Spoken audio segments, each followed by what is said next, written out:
അധ്യായം 21. ഘാതകനെക്കുറിച്ച് അറിവില്ലാത്തപ്പോൾ.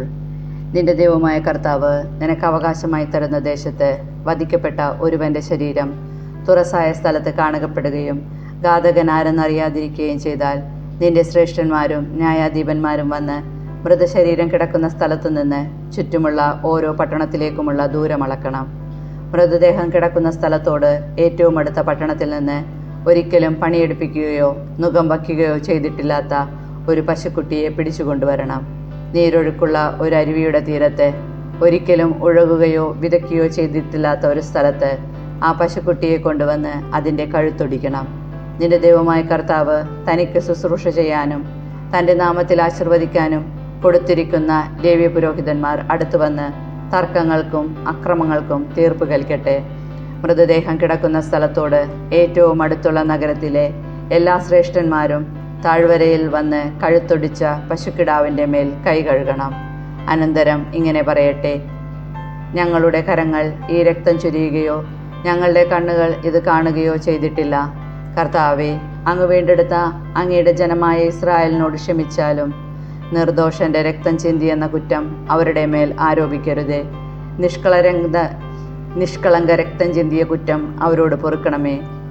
കർത്താവിന് ഇഷ്ടമായത് ചെയ്തു കഴിയുമ്പോൾ നിർദോഷന്റെ രക്തം ചിന്തിയ കുറ്റത്തിൽ നിന്ന് നീ വിമുക്തനാകും.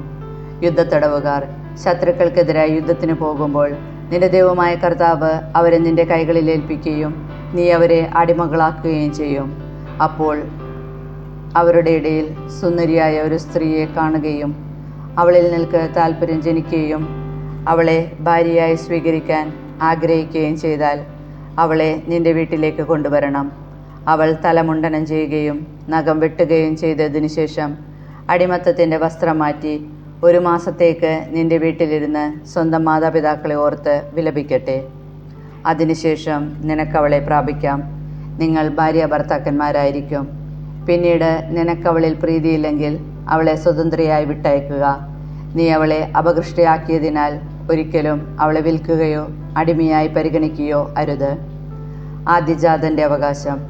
ഒരാൾക്ക് 2 ഭാര്യമാരുണ്ടായിരിക്കുകയും അവൻ ഒരുവളെ സ്നേഹിക്കുകയും മറ്റവളെ ദേഷിക്കുകയും ഇരുവരിലും അവന് സന്താനങ്ങളുണ്ടാവുകയും ആദ്യജാതൻ ദേഷിക്കുന്നവളിൽ നിന്നുള്ളവനായിരിക്കുകയും ചെയ്താൽ അവൻ തൻ്റെ വസ്തുവകകൾ പുത്രന്മാർക്ക് ഭാഗിച്ചു കൊടുക്കുമ്പോൾ താൻ വെറുക്കുന്നവളുടെ മകനും ആദ്യജാതനുമായവനെ മാറ്റി നിർത്തിയിട്ട് പകരം താൻ സ്നേഹിക്കുന്നവളുടെ മകനെ ആദ്യജാതനായി കണക്കാക്കരുത്. അവൻ തൻ്റെ സകല സമ്പത്തുകളുടെയും 2 ഓഹരി വെറുക്കുന്നവളുടെ മകന് കൊടുത്ത് അവനെ ആദ്യജാതനായി അംഗീകരിക്കണം. അവനാണ് തൻ്റെ പുരുഷത്വത്തിൻ്റെ ആദ്യഫലം. ആദ്യജാതൻ്റെ അവകാശം അവനുള്ളതാണ്. ധിക്കാരിയായ മകൻ. ഒരുവന് ദുർവാശിക്കാരനും ധിക്കാരിയും മാതാപിതാക്കന്മാരുടെ വാക്ക് കേൾക്കുകയോ ശിക്ഷിച്ചാൽ പോലും അവരനുസരിക്കുകയോ ചെയ്യാത്തവനുമായ ഒരു മകനുണ്ടെന്നിരിക്കട്ടെ.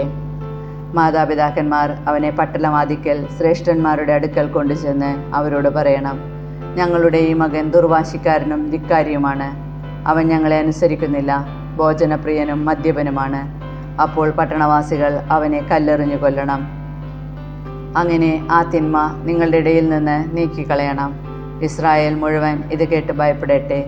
ഒരുവൻ മരണശിക്ഷയ്ക്ക് അർഹമായ കുറ്റം ചെയ്യുകയും മരണത്തിന് വിധിക്കപ്പെടുകയും ചെയ്താൽ അവനെ നീ മരത്തിൽ തൂക്കുക. ശവം രാത്രി മുഴുവൻ മരത്തിൽ തൂങ്ങിക്കിടക്കരുത്.